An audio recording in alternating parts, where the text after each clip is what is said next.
odeeffannoo bargamaatti waancaa kilaboota addunyaatiin kaleessa Real Madrid fi Manchester Cityin morkattoota isaanii injifataniiru Ramadiigaatiin kaleessa Juventus fi Manchester Cityin waliin morkachuudhaan Manchester Cityin goolii 5-2 tapha kana kan injifatee deeqaa 9ffaarratti Doku goolii galchuudhaan City dursa qabachiisee kan ture sana booda deeqaa 11ffaarratti Komainers Juventusif goolii galchuudhaan wal qixxeessee kan ture taphataan Juventus Kalulu goolii garii ofirratti galcheen Manchester City akka 2-1 akka dursu kan gargaaree sana booda Haaland, Foden fi Savinho walittaan Suudaan goolii 3 galchaniin Manchester Cityin 5-1 dursaati kan ture deeqaa 84ffaarratti Vlahovic Juventusif goolii 2ffaa galchuudhaan taphichi 5-2 injifannoo Manchester Cityin kan xumurame Manchester Cityin waancaa kilaboota addunyaa kanaan kaleessa yeroo jalqabaatiif gooliin kan irratti galee taphoota 3 taphate sadanuu walittaan injifachuudhaan sadarkaa tokkoffaan darbuusaa mirkaneeffatee Erling Haaland seenaa kubbaa miilaa isaatiin goolii kaleessa dabalatee goolii 300ffaa kaleessa kan galchee leenjisaa Manchester City Pep Guardiolaan ga'umsa taphattoota kalabichaatti akka boone kan dubbatee akkaataa taphaa keenyaanis hedduu gammadeera kan jedhee yeroo dheeraa booda kubbaa fi kubbaan alatti taphattoonni kalabichaa sochii gaarii mul'isaniiru jechuudhaan Pep Guardiolaan kan dubbatee Al-Ain Wydad Casablanca 2-1 kan injifatee Ramadichaan Cityin qabxii 9 yoo darbu Juventus 6-2 kan darbe Al-Ain 3 Wydad Casablancan qabxii malee dorgommii keessaa ba'aniiru tapha biraatiin ganama kana gara barii halkan sa'aatii 10 irraa eegaluudhaan taphoota 2 taphatamaniin Madrid 3-0dhaan RB Salzburg kan injifate tapha kanaan taphichaaf qophiidha jedhamee kan ture Kylian Mbappe hin taphanne Vinicius Junior Valverde fi Gonzalo Garcia goolii injifannoo galchaniiru Al Hilal Pachuca 2-0dhaan kan injifate Real Madrid qabxii 7 Al Hilal shaniin tokkoffaa fi lammaffaan kan darbanii Real Red Bull Salzburg qabxii 4 akkasumas Pachucaan qabxii malee dorgommii keessaa kilaboota gaggeeffamanii taphoonni mo'atanii darbu borraa eegaluudhaan ni taphatamu boru Palmeiras Botafogo Benfica Chelsea dilbata PSG Inter Miami Flamingon Bayern Munich wixata Inter Milan Fluminense Manchester City Al Hilal Real Madrid Juventus waliin akka waliin taphatanuuf sagantaan beefra gidduutti qophii simraan keenya Olympic Lyon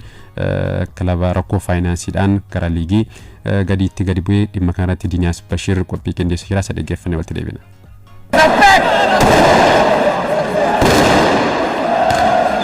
Club France Olympic Lyon rakkoo faayinaansiitiin idaaliqeeffate deebisuu dadhabuusaan gara liigii lammaffaa Franceetti gadi bu'e. Seenaa keessatti kilaboonni gurguddoon dachee Awurooppaa idaa mallaqa baankirraa liqeeffatan kaffaluu dadhabuu isaaniin gara liigii gadiitti bu'an hedduudha. Kana dura Napoliin, Parma, Rangers, Anji Machakala, EK Athens fi Bordeaux kilaboota rakkoo mallaqaatiin gara liigii gadiitti gadi bu'anii. Qophii keenya irraatiin Club France Olympic Lyon maaltu muudatee adabbii kanaaf saaxile waan jedhu irratti yeffannam. Il l'a vu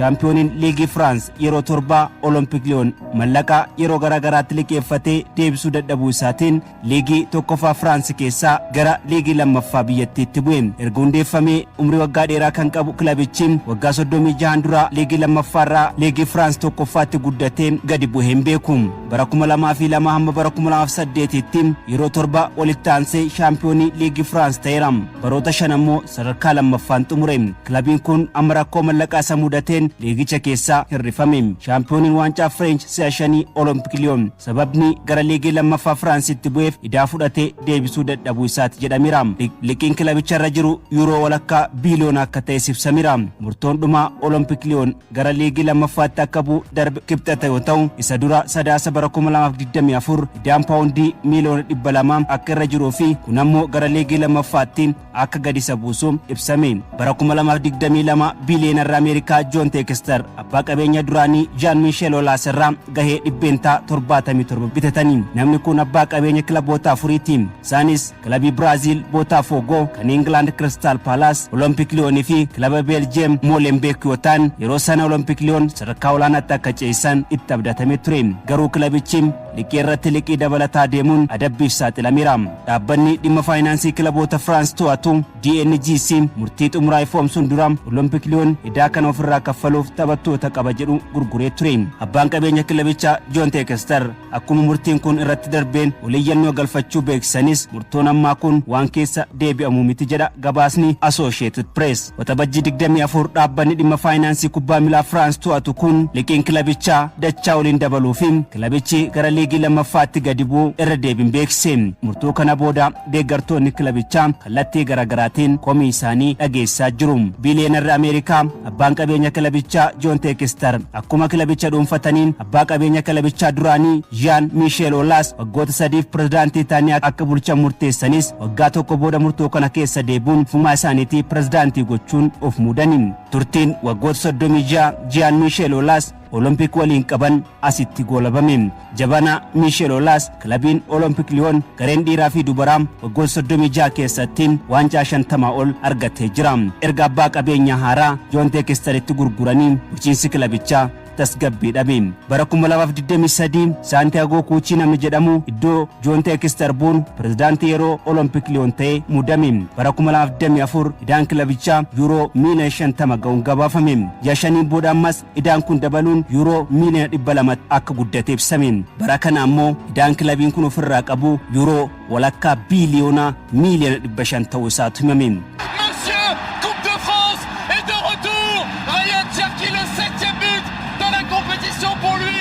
Olympic Lyon kilabiin seenaa guddaa qabu kun taphattoota ciccimoo hedduu seenaa keessatti horateera taphattoota kennaa olaanaa qaban ofii fi kilaboota gurguddoo dachee Awurooppaatiif gumaachee jira taphattoota Olympic Lyon taphatanii sadarkaa olaanaa gaan keessaa badhaafamaan Ballon d'Or bara 2022 Karim Benzema isa tokko seenaa Olympic Lyon keessatti taphataan gool hedduu galchuun sadarkaa lammaffaarra jiru taphataan duraanii Arsenal Alexander Lacazette bu'aa akaadaamii kilaba kanaatiin Alexander Lacazette goolii 201 Lyon galcheera taphataan goolii hedduu galchuun dursaa jiru taphataa duraanii Juninho Pernambucano yoo ta'u innis goolii 222 galchuun rikoordii kana qabate goolii eegan seena qabeessi garee biyyaalessa France Hugo Lloris bara 2008 amma bara 2012 Olympic Lyon taphateera deenya gara Manchester City kan makame Ryan Cherkin taphattoota qaxalee bu'aa akaadaamii Olympic Lyon keessaa akaadaamiin Olympic Lyon bara 2019 taphattoota ciccimoo baasuun akaadaamiiwwan dachee Awurooppaa keessa jiran keessaa Barcelona fi Real Madrid taanuun sadarkaa sadaffaa qabatee ture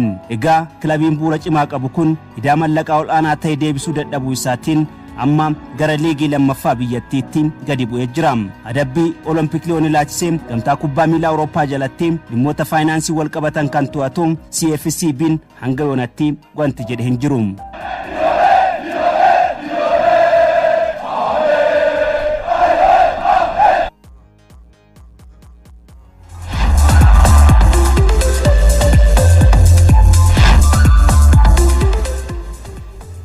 qophii dhaggeeffannee deebinee sa'aatii xumuramaa waan jiruuf odeeffannoon harkatti fi gaggabaabsiisin biraan ga'uudhaa fi CR7 Cristiano Ronaldo namoota 16 fi carraa hojii kan uume kaleessa walii galtee Al Nassr waliin qabu waggaa lamaan hanga 2027 kan dheeressee walii galtee kanaan ammoo kilabichi Al Nassr namoota 16 Ronaldo daaf kan ramadee 16 keessaa ammoo sadii konkolaachistoota 4 hojjettoota mana keessaatti akkasumas ammoo 2 namoota nyaata Cristiano Ronaldo dha qopheessanuu fi 4 ammoo eegdota isaatti 3 ammoo biqiltuu mana isaa keessa kan kunuunsanuu kanaafis Cristiano Ronaldo dirree ofiin ala maqaa guddaa qabuun namoota 16 fi waliigaltee haaraa kaleessa mallatteesseen hojii kan uume waliigalticha kanaan maallaqa guddaadha kan argatu goolii galchuu kubbaa yeroo mijeessu akkasumas kilabiinsa yeroo shaampiyoonii ta'u badhaasa guddaa Cristiano Ronaldo ni argata Brian Mbomo torbee dhufu keessa qorannoo fayyaa akka taasisu Sky Sport kan gabaase Manchester United mallatteessuudhaaf fi dhiyaateera Arsenal ammoo Christian Muslera mallatteessifachuudhaaf hojjechaa akka jiru kan gabaafame taphataa sarratti isaa gidduu Valenciaatti tarii taphattoonni sarrachiisaa kan Arsenal William Saliba Gabriel Magalhaes faa yeroo miidhaman akkasumas immoo yeroo taphattoonni kunneen boqonnaa isaan barbaachisu bakka bu'aan isaa fi Mikel Arteetaan taphataa sarrachiisaa kana kan Valencia Christian Muslera mallatteessifachuudhaaf haasaa akka gochaa jiru kan gabaafame Liverpool ammoo Milos Kerkez Bournemouth paawundii miliyoona 40 mallatteessifachuun ifoomseera waliigaltee